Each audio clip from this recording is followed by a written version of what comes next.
Bonsoir à tous, merci de prendre le rendez-vous de ce 19h. Les occupants des espaces publics situés le long de la route des pêches ont pour ultimatum le vendredi 14 mai 2021 pour déguerpir, ceci conformément au délai donné par le gouvernement. Quelles dispositions prennent les riverains pour libérer les lieux? Le constat de la rédaction est à suivre dans cette édition.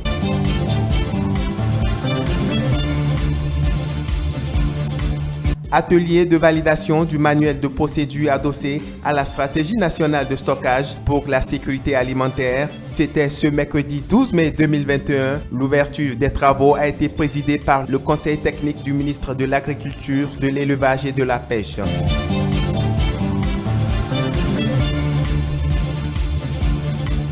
La Fondation Mérieux a fait don ce mardi d'un lot d'équipements de laboratoire au ministère de la Santé afin d'accompagner le gouvernement dans sa lutte contre la COVID-19 au Bénin. Voilà pour le sommaire.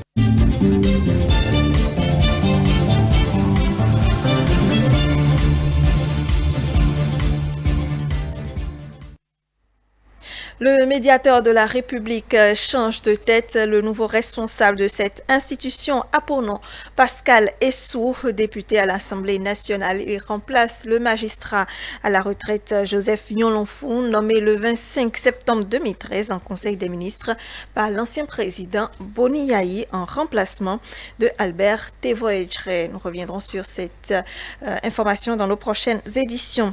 Point de presse ce mardi du ministre du Cadre de vie et du développement durable, José Didier Tonanto. L'autorité sortie pour se prononcer sur le sujet relatif à l'opération de libération des occupations illégales sur la plage de Fidjrosset jusqu'à Adunkor. Je vous invite à suivre un extrait de ses propos. La mise en œuvre du projet gouvernemental de plantation de cocotiers le long de la côte atlantique renforcera les mesures de protection en place.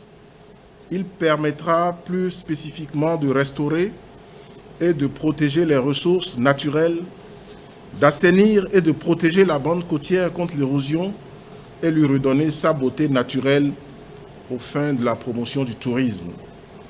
Il vise également à améliorer le bien-être des communautés riveraines à travers la promotion de la filière du coco, notamment l'huile de coco, les noix débourrées, le copra, les noix fraîches et le lait de coco. Je voudrais dire que le gouvernement est dans une démarche ayant de la suite dans les idées, dans une démarche conséquente d'aménagement et de protection du littoral béninois. Nous avons fait la protection côtière, je l'ai rappelé, à coût de dizaines de milliards à Cotonou, Cotonou-Est. À Vlekete, c'est fini. À Grand Popo, ça va commencer. Et si on cumule tout ça, nous avons dépensé plus de 200 milliards de nos francs pour mettre à l'abri le territoire du Bénin contre l'érosion côtière. La deuxième étape, et c'est ça qui rend intéressant la protection côtière, c'est qu'elle n'est intéressante vraiment que si elle débouche sur un aménagement balnéaire qui favorise le développement du tourisme. D'où l'installation de lacs marins à Akpakwa-Donatin, à Cotonou-Est, d'une façade de lac marin de 5 km à Vlekete et bientôt des aménagements au droit de l'embouchure, la bouche du roi à Grand Popo, pour développer le tourisme, pour embellir davantage et pour rendre plus durable la protection côtière. Il était important de repeupler cette plage-là par l'espèce végétale qui y prospère le mieux, la cocoterie. Voilà pourquoi aujourd'hui le gouvernement a importé plus de 500 000 plants de cocotiers sur une façade de plus de 9 km qui seront plantés de part et d'autre de ce que nous appelons tous la route des pêches. Nos parents sont informés depuis 4 ans. Chaque année, nous revenons leur parler. C'est dans l'intérêt du développement de notre pays. Voilà pourquoi, dans l'intervention qui démarre le 14 mai, nous avons été instruits pour faire à l'intérieur de cette opération un aménagement, j'allais dire, social. Il y a des noyaux villageois de pêcheurs qui vivent de l'activité de pêche, qui sont installés à la plage depuis des lustres. L'aménagement foncier qui se fait au nord de la route des pêches a prévu de réaccommoder, de réinstaller ces noyaux villageois-là. Voilà pourquoi, pour l'instant, parce qu'il y a des contraintes liées au calendrier scolaire, nous allons permettre à ces noyaux villageois et à leurs enfants de pouvoir suivre jusqu'à la fin. L'opération va commencer. Nous allons préserver ces noyaux, mais nous reviendrons, parce que c'est un engagement que nous avons pris vis-à-vis d'eux, pour opérer les libérations nécessaires pendant la période des vacances. Voilà, il faut dire que les occupants des espaces publics situés le long de la route des pêches ont pour ultimatum le vendredi 14 mai 2021 pour libérer les lieux et ceci conformément au délai donné par le gouvernement. Une équipe de notre rédaction est allée faire le constat ce mercredi des dispositions prises par ces occupants. Le point dans cet élément. Il y a environ 4 ans en arrière, cet espace n'avait rien de commode répondant aux normes d'une plage. Auparavant, la plage Jaco de Figerosset végétait dans une insalubrité. Des maisons construites sur tout le long de la côte qui ne valorisaient pas cet espace naturel. Quelques années après, une lueur d'espoir s'ouvre avec cette profonde métamorphose impulsée par le projet Route des Pêches. Ces plants de cocotiers en pleine croissance redonnent à la plage de Jaco un environnement pittoresque. Le plan d'assainissement du gouvernement se poursuit. Ces pêcheurs, installés en ces lieux depuis plusieurs années, ont du mal à quitter. Malgré les multiples ultimatums du gouvernement, certains ne semblent pas comprendre la décision. Ça ne suffit pas largement parce que les gens là où ils vont rester là, ils n'ont pas. Les autorités de la mairie, de la préfecture de Cotonou et des responsables du ministère du cadre de vie et du développement durable ont effectué une visite sur le site ce mardi 11 mai 2021. Une visite qui vise à leur rappeler l'ultimatum donné par le gouvernement pour leur déguerpissement. Une injonction à laquelle certains riverains donnent un écho favorable. L'État doit nous aider à nous donner au moins quelques places où ils vont aller placer les pêcheurs là-bas. S'ils vont aller à la pêche, ils vont aller à la pêche. Nous saluons les réformes entreprises depuis 2016 par le gouvernement de Patrice Talon. C'est une bonne initiative de placer les cocoteraies sur tout le long de la route des pêches pour l'embellissement non seulement de la plage, mais également de l'écosystème. Depuis des années, nous sommes sur ce site. Ça nous fait mal de quitter. Mais nous n'avons pas le choix, car c'est pour le bien de toute la nation béninoise. Ce nouveau visage que présente la plage Jaco de Figerosset va attirer à coup sûr des milliers d'autochtones, mais également de touristes, afin de s'intéresser davantage à la destination Bénin. On aborde à présent le volet santé de cette édition pour parler de la pandémie de la COVID-19 et des dispositions prises pour lutter efficacement contre ce mal. Le gouvernement, à travers le ministère de la Santé, a mis en place plusieurs sites de vaccination. À Cotonou, comment se déroule cette opération? Réponse dans ce reportage. Réduire le nombre de contaminations à la COVID-19 au Bénin, c'est l'objectif que vise le gouvernement depuis plusieurs mois. Dans sa lutte, le ministre de la Santé a milité pour l'acquisition des vaccins anti-Covid, entre autres le Covinet et le Sinovac. Pour soulever tout doute autour de ces vaccins, un constat a été fait sur le site de Plakodji. La directrice départementale de la santé explique le processus que suivent les citoyens avant de se faire vacciner, puis rassure la population de l'efficacité des 10 vaccins. Vous allez vers les tables là-bas, il y a des gens qui sont dédiés pour l'enregistrement. Ils vérifient votre fiche, ils vous donnent les conseils nécessaires par rapport au vaccin dont on dispose. Vous choisissez le vaccin que vous voulez faire. Après cette étape, vous allez à l'injection.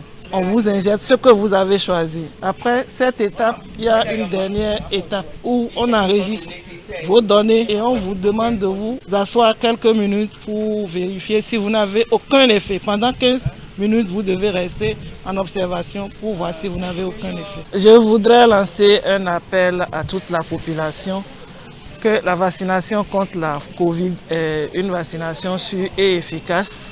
Nous n'avons pas enregistré juste là des effets secondaires graves comme les réseaux sociaux et le relais. Je pense que pour faire face à cette pandémie, nous avons à nous faire vacciner pour protéger le maximum de personnes dans notre pays. Pour Mathilde Woussou, la population ne doit pas confondre la vaccination de la poliomyélite à celle de la Covid-19. Elle doit être plus réceptive pour une meilleure santé des plus petits. La vaccination contre la Covid, elle est volontaire. On ne force personne à aller se faire vacciner contre la Covid. Nous avons fait la campagne contre la poliomyélite et les parents sont assez réticents. Alors que la vaccination contre la poliomyélite, c'est une vaccination qu'on faisait depuis et qu'on passait dans les maisons. C'est des gouttes, c'est une forme orale, ce n'est pas une vaccination injectable. La vaccination contre la Covid, c'est à partir de 18 ans. Nous ne pouvons pas aller administrer la vaccination contre la Covid à des enfants de 0 à 5 ans.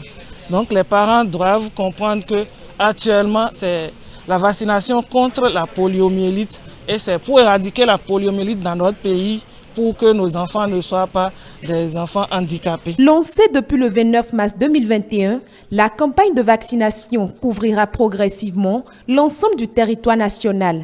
La population est donc appelée à sortir massivement pour faire le geste utile.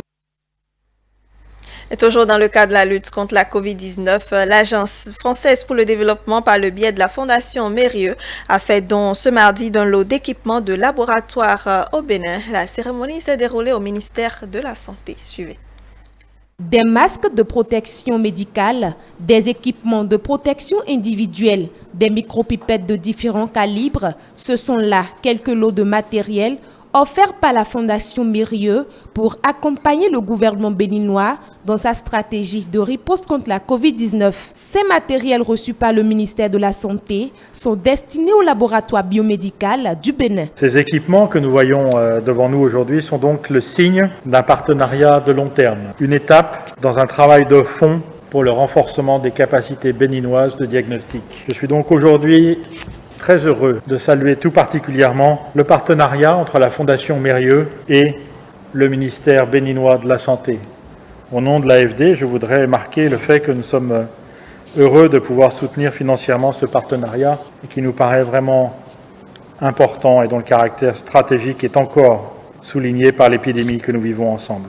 Prenant la parole, la directrice adjointe du cabinet du ministre de la Santé a remercié les donateurs. Elle a par ailleurs rassuré de l'utilisation judicieuse qui sera faite des matériels reçus. Ce soutien que nous recevons ce jour vient à point nommé pour combler le gap identifié non seulement en matière de capacité de diagnostic, mais aussi en termes de protection du personnel et de gestion des données. Je voudrais vous rassurer que tout ce matériel fera l'objet d'un usage rationnel. Je ne saurais finir mon propos sans réitérer les remerciements du ministre de la Santé et du gouvernement du Bénin à l'endroit de votre institution pour votre constante sollicitude et vos appuis variés à l'émergence de biologie médicale dans notre pays.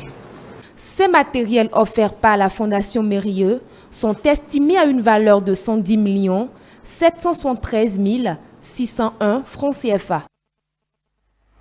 La ministre des Affaires sociales et de la microfinance, Véronique Toinfoli, a procédé ce mardi au lancement de l'atelier sur l'évaluation basée sur le genre de la riposte nationale au VIH-Sida. C'était en présence de la directrice pays du programme ONU-Sida. Retour donc sur la cérémonie de lancement dans cet élément. Ces hommes et femmes se sont réunis pour mener de profondes réflexions sur l'étude basée sur le genre de la riposte nationale au VIH-Sida. Il s'agit d'un outil mis sur pied par le programme ONU-Sida et destiné à aider les pays à évaluer l'épidémie de VIH, son contexte et la riposte dans une perspective spécifique. Il permettra également d'alimenter divers documents, notamment la politique nationale de promotion du genre au Bénin. Des données probantes issues d'expériences et de faits relatés sur une dizaine d'années et synthétisées dans le cadre d'un examen exhaustif réalisé par l'ONU-SIDA en 2020 montrent que les inégalités sont l'une des principales raisons pour lesquelles les objectifs mondiaux fixés en 2016 n'ont pas été atteints en 2020.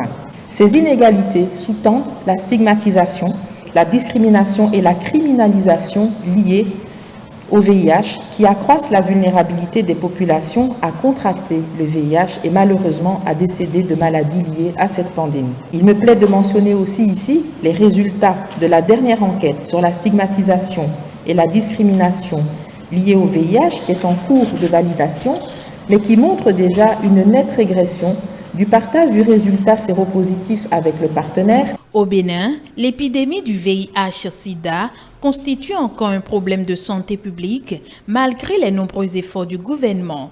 Aussi, les statistiques révèlent une tendance à la féminisation de l'infection.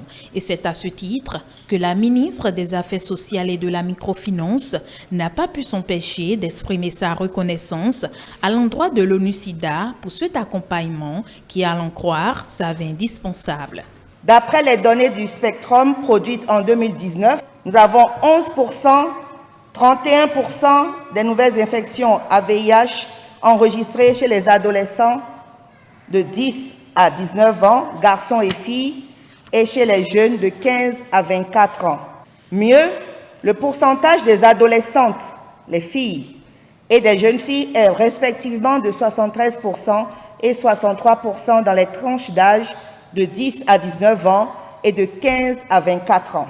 Analyser la réponse nationale au VIH dans une perspective genre permettra de comprendre en quels termes les normes perpétuées par les individus, la société, la culture et ou les pratiques religieuses et renforcées par la législation et la politique contribuent aux disparités dans le fardeau de la mauvaise santé. La mise en œuvre des conclusions issues de cette étude permettra de rendre plus efficaces les ripostes au VIH. Voilà pourquoi les participants à cet atelier prévu pour durer une journée ont été invités à jouer pleinement leur partition pour l'atteinte des objectifs. Autre volet de cette édition, c'est le lancement ce mercredi de l'atelier de validation du manuel de procédure adossé à la stratégie nationale de stockage pour la sécurité alimentaire. Cela fait suite à la prévalidation du dit document qui a eu lieu du 6 au 9 avril 2021 et l'ouverture des travaux a été présidée par le conseiller technique du ministre de l'Agriculture, de l'Élevage et de la Pêche. Suivez. C'est une étape complémentaire de la validation de la stratégie que nous avons déjà eue. Et cette démarche rentre dans une vision non seulement de doter les pays d'un dispositif formel de réserve nationale pour la sécurité alimentaire, mais également de s'assurer de la bonne gouvernance de ces réserves-là. Et l'appui qui a été apporté au pays a tenu quand même à ce que l'ensemble des règles qui garantissent la bonne gouvernance des réserves nationales puissent être bien transcrits dans un document et qui fassent l'objet de validation et d'adoption au niveau politique. La stratégie de gestion des stocks est une procédure qui permet de renforcer les capacités des systèmes de stockage de proximité de sécurité alimentaire. Cette stratégie proposée à validation vise plusieurs objectifs. D'arriver quand même à régler de manière définitive la problématique des sécurités alimentaires auxquelles nous faisons encore face durement dans la région, et de s'assurer d'une bonne articulation entre les différentes lignes de défense dont nous sommes définis pour faire face aux problèmes d'insécurité alimentaire. Il est un secret de polichinelle que l'efficacité de la stratégie régionale de stockage repose de manière décisive sur une bonne articulation entre ces différents échelons. Dès lors, il est indispensable d'harmoniser et de renforcer la cohérence entre les dispositifs locaux, nationaux et régionaux. C'est donc dans ce cadre que le Bénin bénéficie de l'appui de la CEDEAO pour formuler la stratégie de stockage pour la sécurité alimentaire et pour élaborer un manuel de procédure qui la sous-tend. Il est important de souligner que le manuel de procédure décline nos choix stratégiques fondés sur l'option retenue dans la stratégie qui reflète la position du gouvernement en matière de stockage pour la sécurité alimentaire au Bénin. La consultante internationale a rassuré de leur engagement à accompagner le Bénin dans ce nouvel élan. Je voudrais réitérer la disponibilité de l'équipe du cabinet AESA pour accompagner le Bénin à finaliser son document de manuel de procédure qui accompagne la stratégie nationale de stockage pour la sécurité alimentaire en vue de boucler le processus. Cette séance symbolise et traduit le couronnement des efforts consentis de part et d'autre après un long processus qui a accouché d'un projet de manuel de procédure adossé à l'agri-stratégie. Elle permettra de présenter le document de gouvernance, de l'examiner, mais aussi d'amender et de valider ce manuel de procédure. Pour cette année 2021, la célébration de la fête du Ramadan, encore appelée l'Aïd el-Fitr, est prévue pour ce jeudi 13 mai. Et l'annonce a été faite à travers une déclaration de presse ce mardi par l'Union islamique du Bénin. Les précisions avec l'imam Asifatou Mohamed Ali, président de l'UIB. Au nom d'Allah, le tout miséricordieux, le très miséricordieux, après confirmation de la non-effectivité de la vision de la Lune et concertation des membres du bureau exécutif national de l'Union islamique du Bénin, que j'ai l'insigne honneur de présider, et consultation de nos responsables départementaux et des personnalités de notre communauté, il me revient l'honneur d'informer les musulmans béninois que l'Aïd el-Fitr, la fête qui marque la rupture du jeûne du mois de Ramadan, aura lieu le jeudi 13 mai 2021. Correspondant donc au 1er Shawwal 1442, conformément à la parole du prophète Mohammed sallallahu alayhi wa sallam, qui dit « Et si les nuages vous empêchent de le voir, c'est-à-dire le croissant lunaire, portez le nombre de jours jeûnés à 30. » Chers frères et sœurs dans la foi, vous qui avez jeûné Ramadan par une conviction, vous qui avez veillé les nuits de Ramadan, félicitations à toutes et à tous. Je nous invite tous, hommes, femmes